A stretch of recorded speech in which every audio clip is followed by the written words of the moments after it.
DJ संचालकों के बाद अब ऑर्केस्ट्रा संचालकों पर भी ग्रहण लगने वाला है।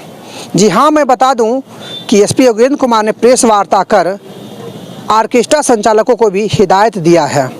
हिदायत मीन्स क्या कि पहली बात ये कि आप तेज़ आवाज़ में रात 10 बजे के बाद साउंड नहीं बजा सकते हैं। दूसरी बात क्या कि आप हॉस्पिटल के पास से अगर गुजरते हैं तो वहाँ का आवाज़ क्या होना चाहिए, वहाँ पर कितनी आवाज़ें बजनी चाहिए। स्कूल के पास से अगर आप गुजरते हैं वहाँ का आवाज़ क्या होना चाहिए। शहरी रिहायशी इलाकों से होकर आप अगर गुजरते हैं तो वहाँ का आवाज़ क्या होना चाहिए। यानी जो कहा जाए तो लाउड स्पीकर एक्ट का ज्ञान आपको होना चाहिए, वरना आपका ऑर्केस्ट्रा का ट्रॉली भी जब्त होगा और आपको जेल भी जाना पड़ सकता है।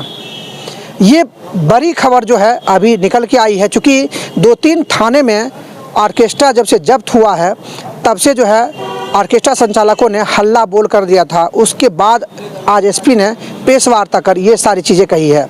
यानी लाउड स्पीकर एक्ट की जानकारी अगर आपको नहीं है तो कहीं न कहीं आपका गाड़ी जब्त हो सकता है। उन्होंने कहा है कि साउंड का डेसिबल लेवल कितना होना चाहिए ये भी आपको पता होना चाहिए।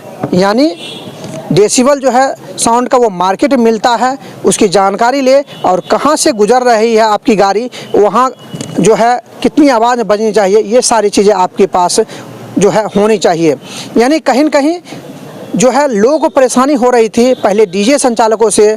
डीजे इतनी तेज़ आवाज़ में बजती थी जिसको लेकर लगातार समस्याएं होती थी, चाहे वो स्टूडेंट हो, रिहायशी इलाका हो, हॉस्पिटल हो, स्कूल हो, यानी हर किसी को समस्याएं होती थी। लेकिन अब जो है ऑर्केस्ट्रा संचालकों के लिए जो हिदायत दी गई है ये भी कहीं न कहीं ये दर्शाता है कि लोगों को अब जो है समस्याओं से जूझना नहीं पड़ेगा। यानी जो ध्वनि प्रदूषण भी कहा जा सकता है वो होती थी, ये भी कहीं न कहीं एक कारण था। और दूसरी बात है कि एक चीज़ें और आ रही है कि मैं जनता से भी अपील करना चाहूँगा कि जो भी बुलेट गाड़ी जो युवक चल रहे हैं उनके गाड़ी से भी ध्वनि प्रदूषण हो रहा है। यानी उनके गाड़ी में एक अलग से साइलेंसर लगाया जाता है जो लगभग 4 से 5 हज़ार रुपया पड़ता है, और उस साइलेंसर की आवाज़ इतनी तेज़ होती है कि जहाँ से वो गाड़ी गुजरती है वहाँ के लोग परेशान हो जाते हैं। यानी इतना शोर होता है उस गाड़ी में कि लोग जो है सुन के परेशान हो जाते हैं। इस तरह एक तरह से मान लिया जाए तो डीजे और उसकी आवाज़ बराबर हो जाती है। तो मैं चाहता हूं कि जनता इस पर कमेंट करे और मैं बहुत जल्द इस पर भी एसपी योगेंद्र कुमार से वार्ता कर उनकी जानकारी लूँगा और उस पर क्या एक्ट होना चाहिए, क्या कानून बनना चाहिए, इसकी भी जानकारी बहुत जल्द मैं आपको देने का प्रयास करूँगा। देखिए, इस मामले में मैं स्पष्ट कर देना चाहूँगा कि जो नियम है उसके हिसाब से डीजे पूर्णतः बैन है। डीजे का प्रयोग, डीजे में एक डिवाइस होता है जिससे कंपन, वाइब्रेशन क्रिएट होती है, आप सभी जानते हैं, वो तो पूरी तरह से बैन है, चाहे दिन हो या रात हो। जहाँ तक ऑर्केस्ट्रा का सवाल है, कोई व्यक्ति अगर पिकअप पे ऑर्केस्ट्रा वाला इक्विपमेंट और तेज लाउड स्पीकर लेके चल रहा है तो उसको लाउड स्पीकर एक्ट के नियमों का पूर्णतः पालन करना है। तो 10 बजे के बाद इस प्रकार का लाउड स्पीकर नहीं यूज़ करना है, और दिन में यदि कहीं यूज़ हो रहा है तो लाउड स्पीकर एक्ट में साफ साफ लिखा है कि अगर हॉस्पिटल के सामने से गुजरेगा तो आवाज़ की इंटेंसिटी ये होनी चाहिए।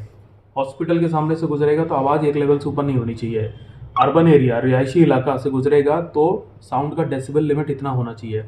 होना तो ये चाहिए कि इन सभी लोगों को डेसिबल मीटर आता है मार्केट में, वो खरीदना चाहिए और इन्हें खुद ये सुनिश्चित करना चाहिए कि इनकी जो आवाज़ है लाउड स्पीकर एक्ट में जो नियम निर्धारित हैं उसके तहत ही होनी चाहिए। अगर इसका वायलेशन कहीं पाया जाएगा तो लाउड स्पीकर एक्ट में इन पे FIR होगी, इनको जेल जाना पड़ सकता है, इनका ऑर्केस्ट्रा जब्त भी हो सकता है। तो यही नियम है, इसका पालन करना चाहिए इनको।